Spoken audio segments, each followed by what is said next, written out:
اعوذ باللہ من الشیطان الرجیم، بسم اللہ الرحمن الرحیم۔ آج ہم سورہ طور کو دیکھیں گے۔ یہ 52 نمبر سورہ ہے، بالکل اس سے اگلی سورہ جو ہم نے لاسٹ ویڈیو میں دیکھی ہے۔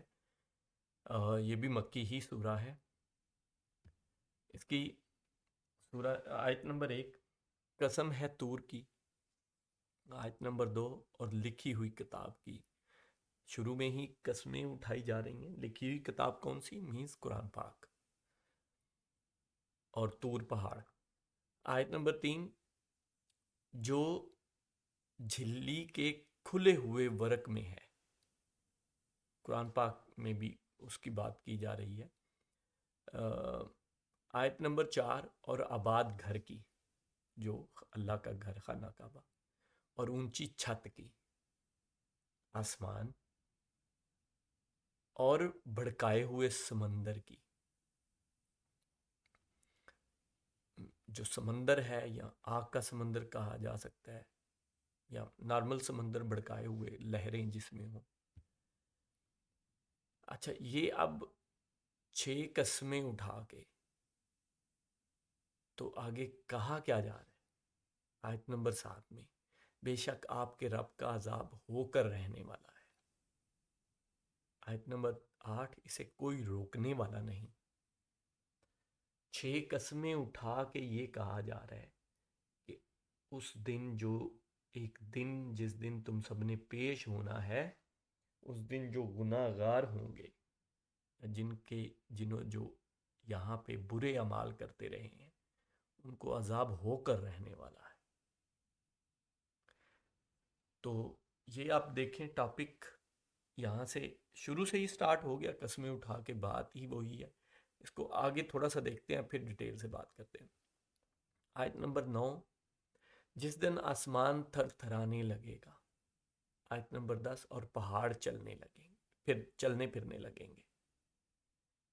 تو وہ اس دن کی نوعیت دیکھیں کہ یہ جو جس نظام میں، اس کو آپ ایسے دیکھیں نا کہ یہ جو گریوٹی کا سسٹم ہے، جس گریوٹی کے سسٹم، کش ثقل کہہ لیں یا گریوٹی کہہ لیں یا جو بھی، اس کے اور بھی جو نظام، اس ایکو سسٹم کو جو خالق چلا رہا ہے، اس کے جو رولز اس نے اس میں بنائے ہوئے ہیں، جو حکم ان چیزوں کو دیے ہوئے ہیں، وہ حکم اور اذن اس میں سے نکال لے گا وہ خالق۔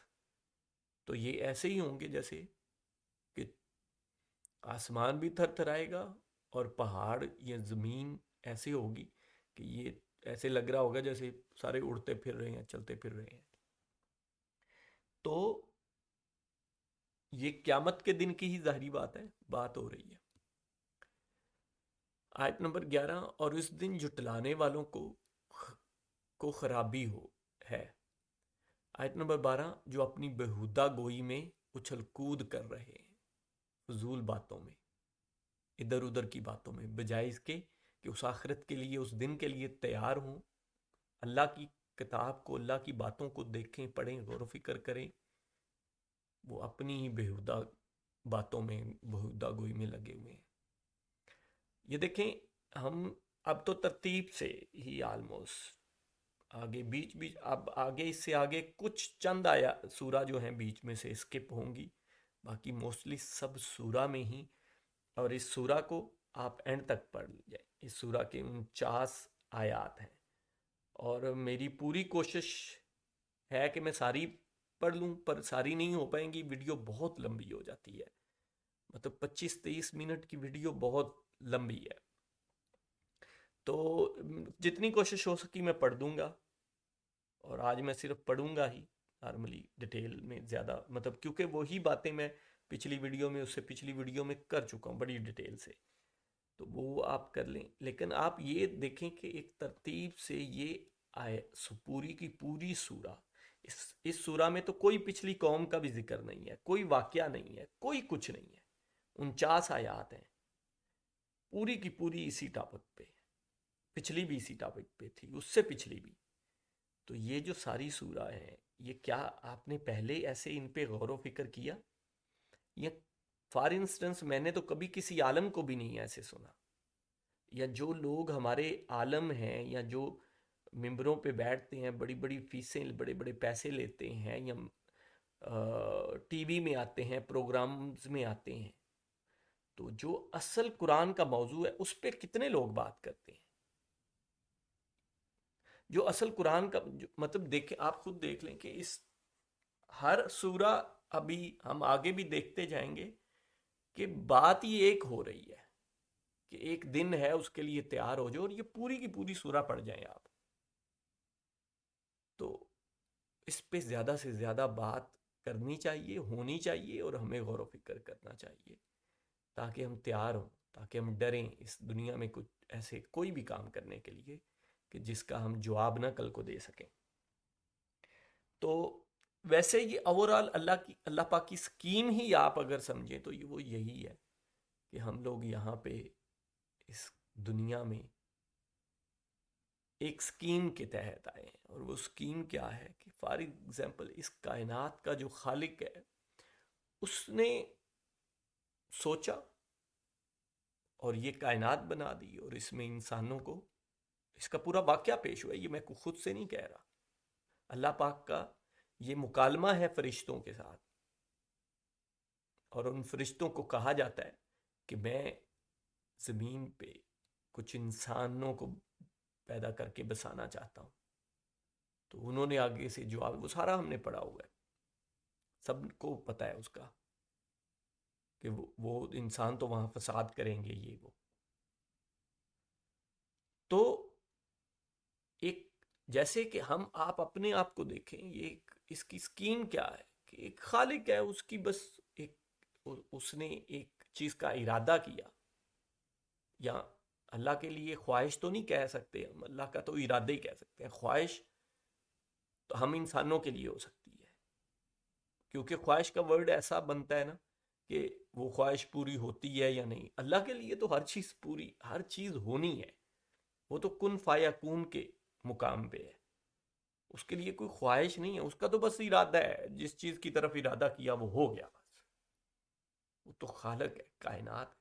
تو اپنے خالق کے ساتھ ذرا ریلیشن کسی ٹائم بیٹھ کے سوچیں اور سمجھنے کی کوشش کریں کہ وہ ہمارے کتنے قریب بھی ہے، اور ہمارا اس کے ساتھ کیا ریلیشن ہے، یہ اس کائنات کا، اور ہمارا بھی وہ خالق ہے، اور وہ کہتا ہے کہ میں تمہاری شارک سے زیادہ قریب ہوں۔ ہم نے بھی پچھلی ایک دو ویڈیو میں ہی، ایک دو سورہ جو اس سے پیچھے ہیں اسی میں ہی پڑھا شاید۔ تو اس کائنات کے خالق نے یہ ارادہ کیا کہ وہ ایک ایسی مخلوق بنانا چاہتا ہے۔ فار ایگزامپل اگر ہم اپنے آپ کو انسانوں کو دیکھیں تو ہم بھی تو ایسی، ہم تو خواہش ہی کر سکتے ہیں نا، ارادہ تو نہیں کرتے ہم، تو ہماری خواہش نسل در نسل علم ٹرانسفر ہو رہا ہے، اور آج کا انسان اس قابل ہوا ہے، تو آج کا انسان بھی تو یہ خواہش رکھتا ہے نا کہ وہ کوئی، یہ ہم روبوٹ شبوٹ بنانے کی کوشش کرتے ہیں کہ کوئی ایسی مشینیں بنائیں جو خود سے بھی کوئی کام ہمارے کر دے، یا خود سے کچھ کام کرے وہ۔ تو اللہ کے لیے، اللہ کے تو کام ہم نے نہیں کرنے، ظاہری بات ہے، یا اس وقت مقصد کے لیے نہیں، لیکن وہ میں نے مثال اس لیے دی ہے کہ ہم بھی کہیں نہ کہیں تھوڑا بہت تو کچھ نہ کچھ تخلیق یا کریٹیوٹی کرتے ہی ہیں نا، کمپیوٹر بنا دیا، لیپ ٹاپ بنا دیا، موبائل بنا دیا، گاڑیاں بنا دیں، تو یہ ہماری بھی، ہم بھی تو کسی نہ کسی چھوٹی سے لیول پہ اپنے جو دائرہ اختیار کے اندر اندر کچھ نہ کچھ تخلیق کرتے ہی ہیں نا، تو اس میں ہم بھی یہ ایسا چاہتے ہیں۔ تو ایسے ہی اللہ تو پوری کائنات کا اور ساری کائناتوں کا، شاید اور بھی کائنات میں بھی اور بھی یونیورس ہوں، ہمیں نہیں پتا اس کا، ہم تو اپنی یونیورس کیا، اپنی یونیورس کے ایک چھوٹے سے حصے سے بھی باہر نہیں دیکھ سکتے ابھی، تو وہ تو ہر چیز کا خالق اور مالک ہے، وہ تو بس ارادہ کیا اس نے اور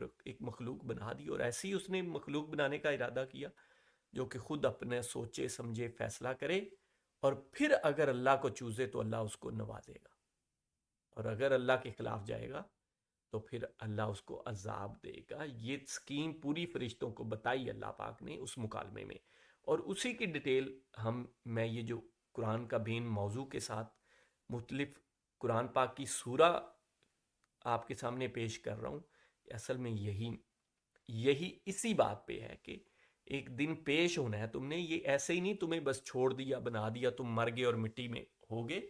یہ میں نے جو ارادہ کیا تھا وہ یہی کیا تھا کہ میں دیکھنا چاہتا ہوں کہ اپنی مرضی سے میری راستے پہ کون چلتا ہے.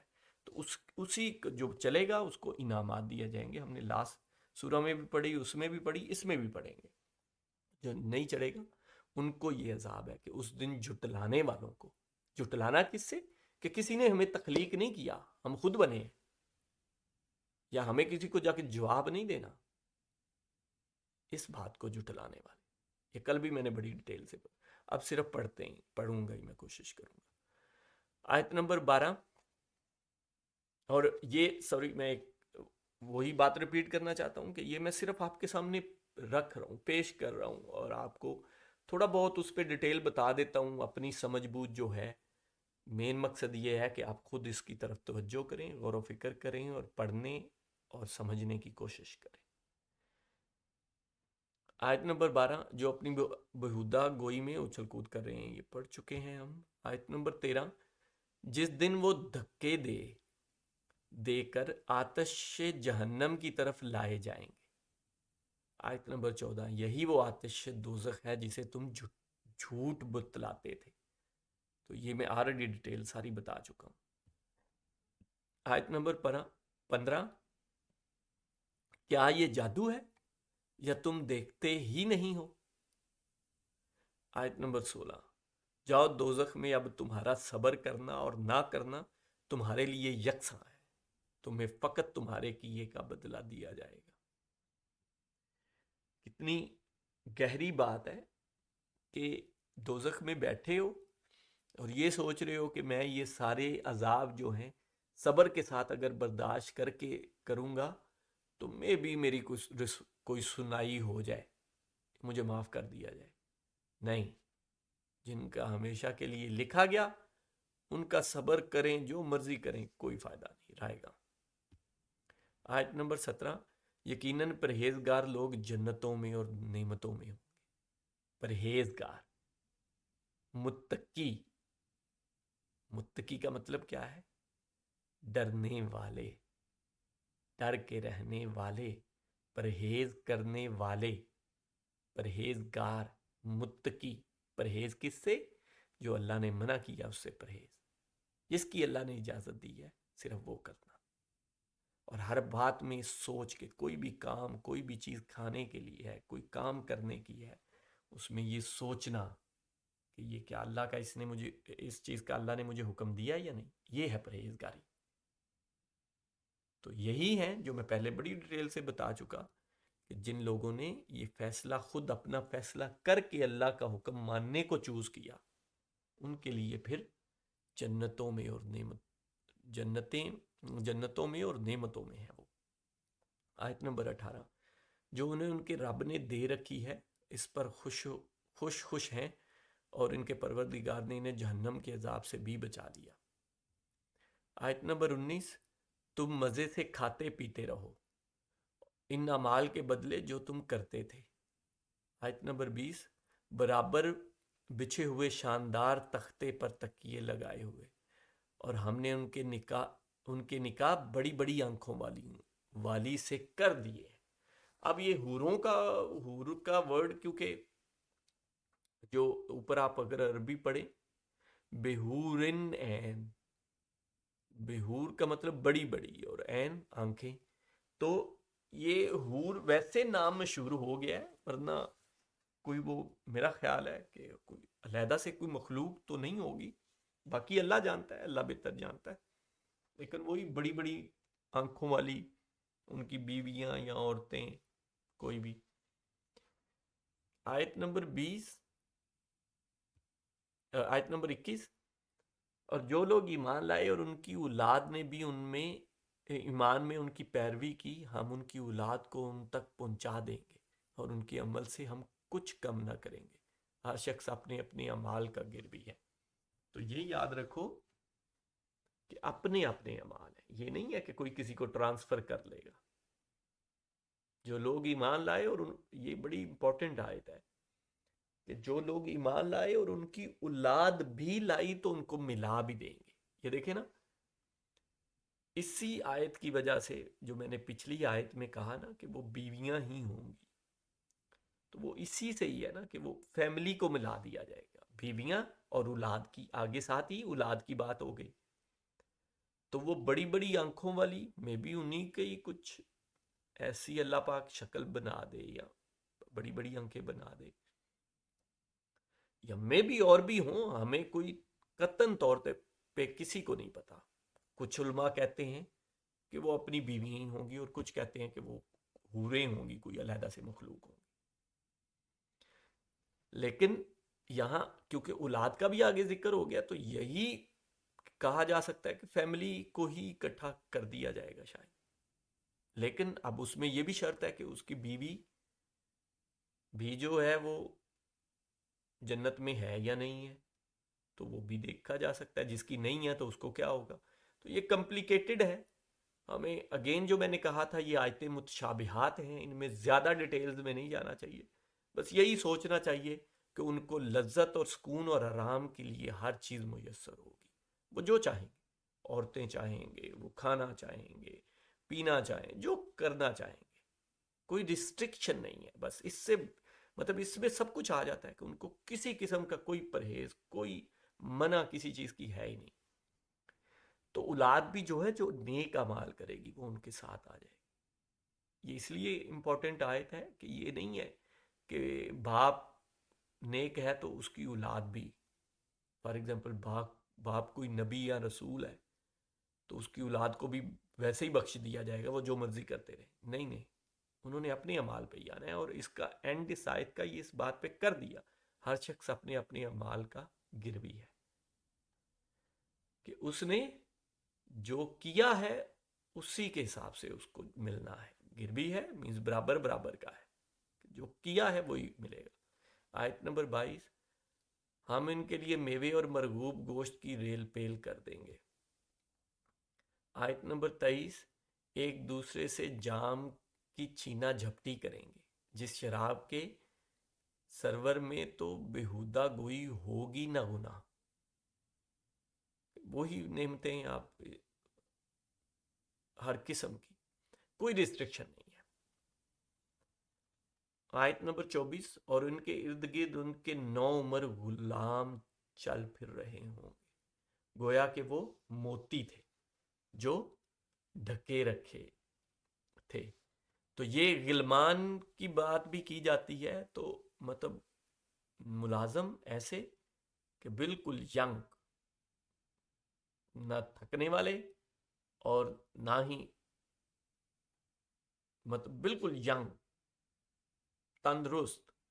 وہ اب یہ کون ہوں گے وی ڈونٹ نو، ہمیں نہیں پتا اس کا. تو انہیں ہم مطلب آپ یہ دیکھیں کہ ہر قسم کی نعمتیں، مین وہی بات. آیت نمبر 25، اور آپس میں ایک دوسرے کی طرف متوجہ ہو کر سوال کریں گے.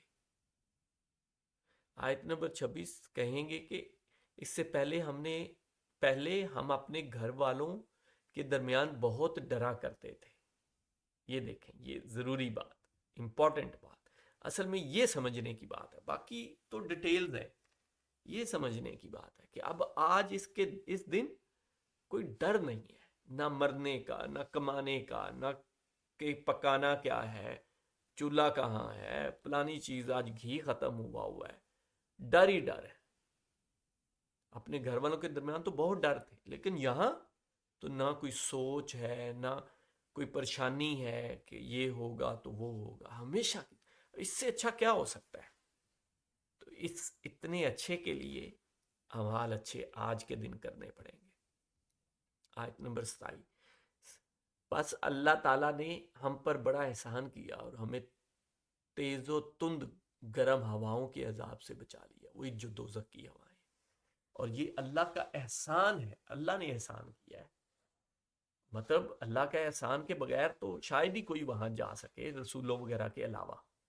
کیونکہ اگر کوئی انسان بڑی کوشش بھی کرتا ہے بڑے بڑے گناہوں سے بچے، کچھ چھوٹی موٹی چیزیں، کسی کا دل دکھا دیا، کسی چھوٹے موٹے کیڑے جانور کو مار دیا جس کو نہیں مارنا، مطلب 100 ایسی چیزیں ہو سکتی ہیں. لیکن ان کا اللہ پاک نے کہا ہے کہ ان کے لیے اتنا پریشان نہ ہو، یہ اللہ معاف کر دے گا، تو وہ اللہ کا احسان ہے۔ آیت نمبر 28، ہم اس سے پہلے ہی اس کی عبادت کیا کرتے تھے، بے شک وہ محسن اور مہربان ہے۔ آیت نمبر 29، کیا آپ سمجھاتے رہیں تو آپ سمجھاتے رہیں، کیونکہ آپ اپنے رب کے فضل سے نہ تو کاہن ہیں نہ دیوانہ۔ کہ وہ جو جادوگر اور یہ، کیونکہ مکی ہے نا سورہ، تو مکہ میں تو الزام ایسے ہی نبی پاک صلی اللہ علیہ وسلم پہ نعوذ باللہ لگاتے تھے وہ، تو اللہ پاک نے کہا کہ آپ بس سمجھاتے رہیں، ان کی باتوں کو چھوڑیں۔ آیت نمبر 30، کیا کافر یوں کہتے ہیں کہ یہ شاعر ہے، ہم اس پر زمانے کی کے حوادث کا انتظار کر رہے ہیں، کہ یہ تو شاعر وغیرہ ہے، کل کو مسئلہ مسائل ہوگا تو پتہ لگ جائے گا اس کا۔ آیت نمبر 31، کہہ دیجئے تم منتظر رہو، میں بھی تمہارے ساتھ انتظار کرنے والوں میں سے ہوں۔ آیت نمبر 32، کیا ان کی عقلیں انہیں یہ سکھاتی ہیں یا یہ لوگ ہی سرکش ہیں؟ اور آگے آپ ضرور پڑھیے گا، آگے کچھ 17 ایک آیات آگے، جیسے ہی چھوٹی چھوٹی سی آیات ہیں، اور اینڈ تک آپ دیکھیں یہی قیامت کا ٹاپک چل رہا ہے۔ جزاک اللہ خیر۔